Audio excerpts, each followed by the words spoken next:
আসসালামু আলাইকুম বন্ধুরা, দেখেন এই যে ঢুর সাপ, এই যে বন্ধুরা দেখেন ঢুর সাপ, এই যে ডুব মারলো। এই ঢুর সাপের যদি আপনাদেরকে কামড় মারে তাও কোনো ভয় পেন না, এই ঢুর সাপের কোনো বিষ নেই।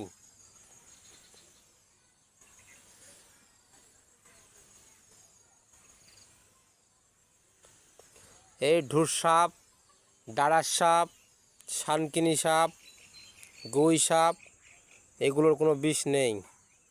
তাই যদি কামড় মারা হয় আপনারা বিচলিত না হয়ে ধৈর্য ধরুন, ঝাড়ফুঁক দিন, ইনশাল্লাহ ভালো হয়ে যাবে।